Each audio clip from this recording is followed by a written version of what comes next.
Hey, I'm Tei, and in this video I'll show you my Karasuno Gym diorama. The Haikyuu manga ended recently, so there is no better time than now.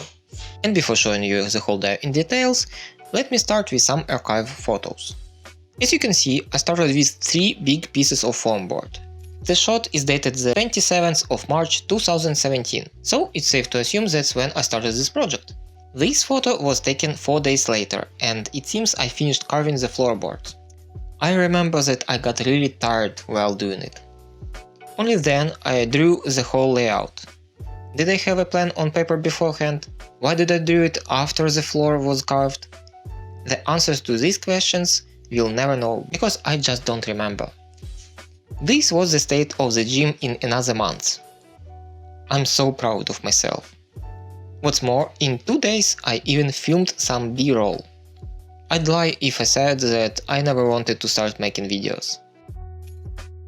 I'm so glad that this footage survived, because now you can see different materials I used.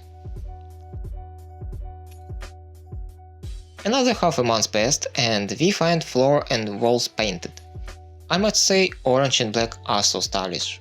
Karasuno approved! On the 18th of July 2017, most of the dye was ready. I had yet to add School Emblem, stage curtains and stone thingy above the window drapes. And drapes and curtains took me just 5 days. At the moment there was a lot to make, like some gym accessories, but it seems it took me around 4 months to make this dye. It might seem long to somebody, but I wish I had the same speed now. Also, I have these shots of scoreboard in making. And that's the last thing I took pictures of while making the dye. Now let's return to the present and go over all the details. First, the overall look. Both walls are made out of foam board and painted with acrylic paints. It was my first big diorama because I knew that I'd end up with many Haikyuu nendos. The dye is held together mostly with magnets.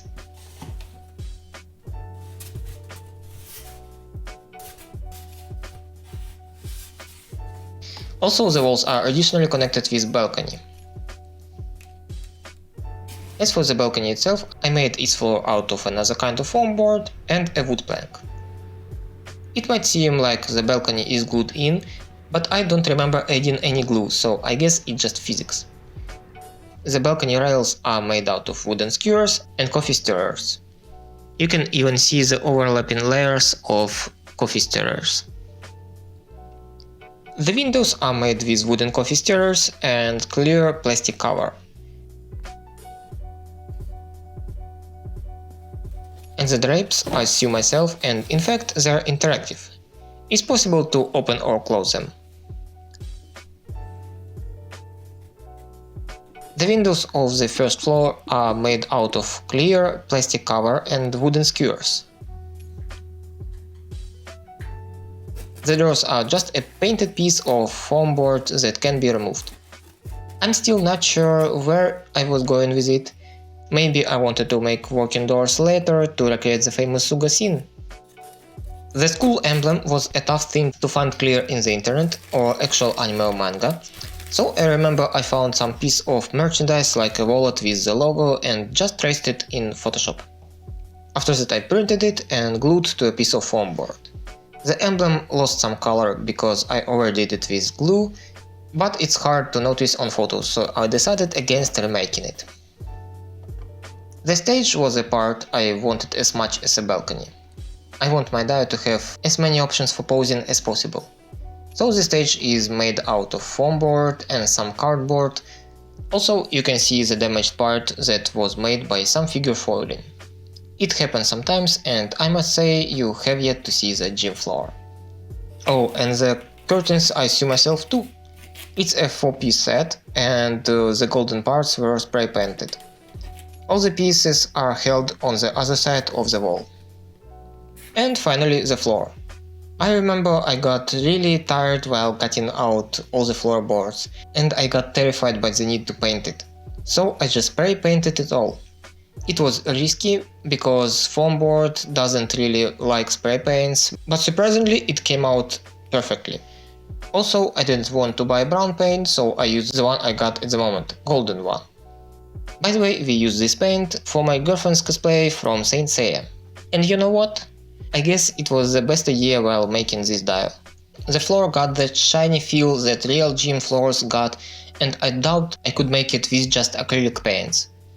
Also, please notice how damaged the floor is right now. Literally years of shooting this dio weren't kind to it, and each fallen Nendo left its print. But surprisingly, on photos you can barely notice it. I swear I almost never paint this out in Photoshop. That's all for the dio itself, but I got some accessories. For example, this ladder. How else would anyone get to the balcony? If you are interested how to make ladder like this, please refer to my tutorial video, the link in the top right corner or in the description. Next, there is a ball basket. It's just a cardboard box standing on matches. I'm proud of the way it's painted because I wanted a basket no matter what, but I had to give up on a closed basket, as it was too hard to get my mind around it. Another accessory I made is this scoreboard. It's made out of skewers, coffee stirrers and cardboard wrapped with tape. The inclusion of tape allows me to draw and erase on the scoreboard how many times I wanted. And I used this feature twice since I built the dio. Also, I designed number cards to change the score. From the get-go I cut out only one set of them, made a funny joke with it, and no another set was cut out since then. Well, at least they are all printed out and I could cut them out anytime I need. And the last accessory is the net. For it I used this. I'm not sure how it's called in English, but it's used in construction for filling the gaps in walls or something. It's sticky, but I spray painted it black and it neutralized the glue for some reason. To be honest, I'm still surprised it worked. The white parts are strips of ordinary office paper held together with PVA glue. The net holders are actual Nendoroid accessories. I'm not proud to admit that one of these is from the only bootleg I have. In past, I ordered Kageyama to be remade into a Detective Conan criminal, but then Good Small Company announced an actual Nendo of criminal and I was left with a bootleg and shame. Well, at least I got a net holder. Most of the holders are standing on special stands I made out of foam board and 5 kopika coins, my country's currency. Coins have some weight to them, so I guess it was a nice idea. They are held up with sticky putty. I don't want to glue actual Nendo accessories and the holes got loose pretty quickly, so now I have to use sticky putty. It's a little sad to say goodbye to the story, but I must also say thank you to Furadata Sensei. I'm glad I went into this fandom and I had some of my best pictures taken in this dio with these characters. If you like this video, me showing a dio, or you have any questions, please comment down below. I don't have many dios, but I'd be happy to show them to you. But for now, thank you for watching. My name is Tay, it's been Teisson Figures, and bye!